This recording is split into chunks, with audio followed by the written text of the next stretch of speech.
अभी अपने बात करेंगे इंटरनेशनल ऑर्गेनाइजेशंस की। इंटरनेशनल ऑर्गेनाइजेशंस हिस्टोरिकल डेवलपमेंट और उसके प्रकार, ठीक है। तो सबसे पहला क्वेश्चन है, discuss the historical development of international organisation. International organisations का हिस्टोरिकल डेवलपमेंट डिस्कस करना है, ठीक है। तो इसके आंसर में क्या लिखना है, the origin of the international organisations are to be found in the appearance of international conferences and congresses during the 19th century. जो ओरिजिन था इंटरनेशनल ऑर्गेनाइजेशंस का, वो देखा गया था जब इंटरनेशनल कॉन्फ्रेंसेस और कांग्रेस होती थी, तो उसी में देखा गया था। 19th सेंचुरी में जो इंटरनेशनल कॉन्फ्रेंस और कांग्रेस होती थी, तो उसके उसी में इंटरनेशनल ऑर्गेनाइजेशन का ओरिजिन देखा गया था। These conferences and congresses were of political, economic, diplomatic or technical nature, and often the meetings resulted in multilateral treaties being adopted। ठीक है, ये जो कॉन्फ्रेंसेस और कांग्रेसेस होती थी, ये पॉलिटिकल, इकोनॉमिक, डिप्लोमेटिक या टेक्निकल नेचर की होती थी, और इनकी जो मीटिंग जो होती थी, इनका रिजल्ट आता था कि मल्टीलैटरल ट्रीटीज़ को अडॉप्ट किया था। मल्टीलैटरल ट्रीटीज़ का मतलब कि इसमें दो से ज़्यादा कंट्रीज़ होती थी, ठीक है। The conference slowly develop into international organisation. जो कॉन्फ्रेंस थी उसे स्लोली डेवलप किया गया था, कॉन्फ्रेंस को स्लोली डेवलप किया गया था इंटरनेशनल ऑर्गेनाइजेशन में। The evolution of the modern international order founded upon a growing number of independent and sovereign territorial units inevitably gave rise to questions of international cooperation। जो conferences थे वो slowly develop हो रही थी international organisation में। जो evolution था modern international orders का, वो हो रहा था। जो क्या था, इवोल्यूशन था मॉडर्न इंटरनेशनल ऑर्डर्स का, वो देखा जा रहा था कि इसकी वजह से कई जो इंडिपेंडेंट और सोवरेन टेरिटोरियल यूनिट्स हैं उनका नंबर बढ़ रहा था, ठीक है। और ये एक क्वेश्चंस को क्या कहते हैं, जन्म देता है, इंटरनेशनल कॉपरेशंस के क्वेश्चंस को जन्म देता है। First major instance of organised international cooperations occurred with the peace of Westphalia in 1648। जो पहला मेजर इंसिडेंट हुआ था ऑर्गेनाइज इंटरनेशनल कॉपरेशन का, वो हुआ था पीस ऑफ वेस्टफैलिया के साथ में 1648 में, विच ended 30 year religious conflict of Central Europe and formally established the modern secular nation state organized arrangement of European politics, ठीक है। पीस ऑफ ऑस्ट्रेलिया के साथ 1648 में हुआ था, जिसने कि एंड कर दिया था 30 साल पुराना कॉन्फ्लिक्ट सेंट्रल यूरोप का, और फॉर्मली उसने इस्टेब्लिश किया था modern secular non non modern secular nation state arrangement European politics का। Over a century later, the Napoleon was terminated with the Congress of Vienna in 1850, ठीक है। 100 साल बाद नेपोलियन वॉर्स टर्मिनेट हो गई थी कांग्रेस ऑफ वियना के कारण 1815 में, making the first systematic attempt to regulate international affairs by means of regular international conferences, ठीक है। ये फर्स्ट सिस्टमेटिक अटैम्प्ट था रेगुलेट करने के लिए इंटरनेशनल अफेयर्स को बाय रेगुलर इंटरनेशनल कॉन्फ्रेंसेस के द्वारा, until the outbreak of first world war. जब तक कि पहला आउटब्रेक नहीं हो गया था फर्स्ट वर्ल्ड वॉर का, world affairs were to a large extent, ठीक है। लोग जो वर्ल्ड के जो अफेयर्स थे वो काफ़ी हद तक इन्फ्लुएंस होते थे पीरियोडिक कॉन्फ्रेंसेस के द्वारा, जो कि यूरोप में होती थी। एक conference could only be called, एक कॉन्फ्रेंस को तभी कॉन्फ्रेंस कहा जा सकता है जब इसमें being upon the initiative of one और more of the states involve. Conference तभी कहा जाता है जब इसमें इनिशिएटिव लिया जाए दो या दो से ज़्यादा स्टेट्स के द्वारा, ठीक है। Usually following some international crisis, और ये किस कारण की वजह से होना चाहिए, इंटरनेशनल कोई क्राइसिस हो रहा हो, and this ad hoc procedure impose several delays upon the resolution. और इसके इसमें कई तरह से एड हॉक प्रोसीजर था, ठीक है। तो मतलब क्लियर नहीं रहता था, तो इस वजह से जो इशू का रिजोल्यूशन बहुत लेट हो जाता है। It mean that only state specifically invited could attend and these states make decision upon the basis of an unanimous agreement, a factor which severely restricted the utility of the system. इसका मतलब था कि खाली कुछ ही state specifically invite किए जाते थे कि अटेंड कर सकें उस पर उसको, और उसमें स्टेट्स डिसीजन लेते थे, जो उसमें जो अटेंड करते थे एनिमस एग्रीमेंट होता था उसमें। तो जो तो ये जो फैक्टर था कि कुछ ही लोग इन्वेंट करते थे, तो ये सेवरली रेस्ट्रिक्ट करता था इस सिस्टम की यूटिलिटी को।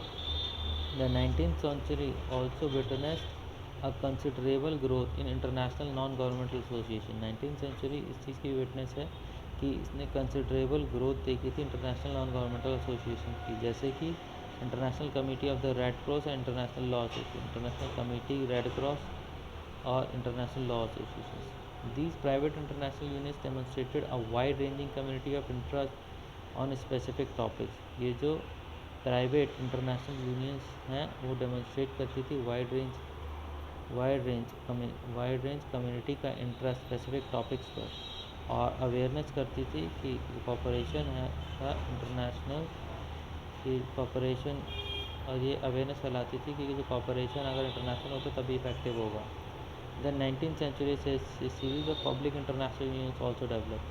19th सेंचुरी में पब्लिक इंटरनेशनल यूनियंस की एक सीरीज डेवलप हुई। These were functional associations linking together governmental departments और administrations for specific purposes and were set up by multilateral treaties. ठीक है, ये फंक्शनल एसोसिएशंस थे जो कि लिंक करते थे एक साथ गवर्नमेंटल डिपार्टमेंट्स को या एडमिनिस्ट्रेशंस को स्पेसिफिक पर्पसेस के लिए, और इन्हें सेट किया गया था मल्टीलैटरल ट्रीटीज़ के द्वारा। The latter half of the 19th century was especially marked by the proliferation of such public international unions covering transportation, communication, health and economic cooperation। जो लेटर हाफ है 19th सेंचुरी का, बाद का आधा जो है, उसमें स्पेशली देखा गया था कि कुछ पब्लिक इंटरनेशनल यूनियंस का प्रोलिफरेशन हुआ था, और जो कि कवर करते थे ट्रांसपोर्टेशन, कम्युनिकेशन, हेल्थ और economic cooperation. These unions restricted themselves to dealing with specific areas। ये यूनियन रेस्ट्रिक्टेड थी कि वो डील करती थी कुछ स्पेसिफिक एरिया में, एंड वर नॉट कॉम्प्रिहेंसिव, ये बहुत ज़्यादा डील नहीं करती थी। But they introduce new ideas, लेकिन उन्होंने कुछ नए आइडियाज़ को इंट्रोड्यूस किया था जिन्होंने पक्का रास्ता बना दिया था कि एक यूनिवर्सल ऑर्गेनाइजेशन बन जाए 20th सेंचुरी में। सच कॉन्सेप्ट एज परमानेंट सेक्रेटरीट्स, इसने कुछ कॉन्सेप्ट बताए थे जैसे कि permanent secretariat, periodic conferences, periodic level पे कॉन्फ्रेंसेस हो, मेजॉरिटी वोटिंग हो उस परमानेंट सेक्रेटरीट पीरियोडिक कॉन्फ्रेंस। ठीक है, और ग्रेड वोटिंग हो, वेट मतलब वजन वाली वोटिंग, proportionate financial contributions हो, and financial contributions were important in easing administrative cooperation। और इन्होंने बेसिस बनाया था कंटेम्प्रेरी इंटरनेशनल इंस्टीट्यूशंस का। International organisation play a vital role in the international community today. International organisation play करती है एक vital role international community में आज के दिन। इंटरनेशनल ऑर्गेनाइजेशन फैसिलिटेट करता है कोऑर्डिनेशन और cooperation large number of fields. International organisation facilitate करता है कोऑर्डिनेशन और cooperation large number of fields में। ठीक है, और ये साथ में फैसिलिटेट करता है आइडेंटिफिकेशन, डिस्कशन और resolution wide range of subject की डिफिकल्टीज़ का।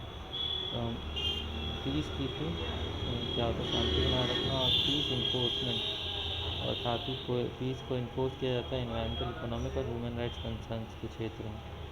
Define international organisation, international organisation को डिफाइन करो। एटलीस्ट दो डेफिनेशन, दो इंटरनेशनल ऑर्गेनाइजेशन की, इंटरनेशनल ऑर्गेनाइजेशन और the form of international organisation. ठीक है, तो international organisation refers to the organisation established by a treaty और other instruments governed by international law and possessing its own international legal personality.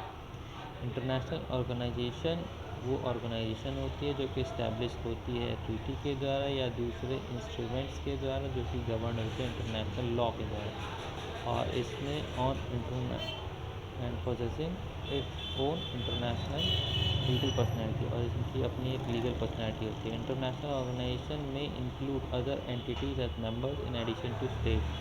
International organisation include कर सकती है दूसरे members को, दूसरे एंटिटीज़ को एज मेंबर अपने स्टेट्स में ऐड करने। अकॉर्डिंग टू सी आर्चर के according International organization can be defined as a formal, continuous structure established by agreement between members, governmental or non-governmental, from two or more sovereign states, with the aim of pursuing a common interest of the membership. C Archer क्या कहते हैं कि international organisation को define किया जा सकता है कि फॉर्मल कंटिन्यूइंग स्ट्रक्चर होता है जो कि इस्टेब्लिश किया जाता है एग्रीमेंट के द्वारा, जो कि एग्रीमेंट होता है मेंबर्स के बीच में, जो गवर्नमेंटल नॉन गवर्नमेंटल हो सकते हैं, दो या इससे ज़्यादा सॉवरेन स्टेट्स के बीच में, जिनका एम होता है परस्यू करना कॉमन इंटरेस्ट मेंबरशिप का। अकॉर्डिंग टू एम बेरेली के according, international organisation can be defined as an association of states. International organisation को डिफाइन किया जाता है कि वो एक स्टेट्स की एसोसिएशन है जो कि इस्टेब्लिश होता है एग्रीमेंट के द्वारा अमंग उसके मेंबर्स में, और प्रोसेस करता है एक permanent system of set of organ, ठीक है, जहाँ पे टास्क जो होते हैं वो परस्यू करते हैं ऑब्जेक्टिव कॉमन इंटरेस्ट के bye means of corporation among its members, ठीक है, उसके मेंबर्स में कॉपरेशन बना करके। एम्बेरली क्या करें, इंटरनेशनल को डिफाइन किया जाता है कि वो स्टेट्स की एसोसिएशन होती है जो कि इस्टेब्लिश होती है एग्रीमेंट के द्वारा उसके मेंबर्स के बीच में, और इनका परमानेंट सिस्टम होता है और सेट ऑफ ऑर्गन्स होते हैं। इनका काम होता है कि जो भी कॉमन इंटरेस्ट के जो ऑब्जेक्टिव्स हैं उनको पूरा करना, कॉपरेशन बनाए हुए साथ में कॉपरेशन बनाए हुए उनके मेंबर्स के बीच में। इंसाइक्लोपीडिया ब्रिटानिका डिफाइन करते हैं इंटरनेशनल ऑर्गेनाइजेशन को institutions drawing membership from at least 3 states, having activities in several states, and whose members are held together by a formal agreement। ठीक है, इंसाइक्लोपीडिया ब्रिटानिका डिफाइन करता है international organisation को कि ये वो इंस्टीट्यूशंस हैं जो कि जिनमें मेंबरशिप्स होती हैं, जिसमें मेंबरशिप्स होती हैं कम से कम 3 स्टेट्स के बीच में, और इनकी जो एक्टिविटीज़ होती है कई स्टेट्स में होती है, जिनका मेंबर होते हैं ये फॉर्मल एग्रीमेंट के द्वारा साथ में होते हैं। Kinds of international organisation, international organisations के प्रकार, ग्लोबल ऑर्गेनाइजेशन होती है, इसके बाद कल्चरल, लिंग्विस्टिक, एथनिक, रिलीजियस और हिस्टोरिक ऑर्गेनाइजेशन होती है। Cultural, linguistic, ethnic, religious, historic organisation होती है। इकोनॉमिक ऑर्गेनाइजेशन होती है, एजुकेशन ऑर्गेनाइजेशन होती है, हेल्थ एंड पॉपुलेशन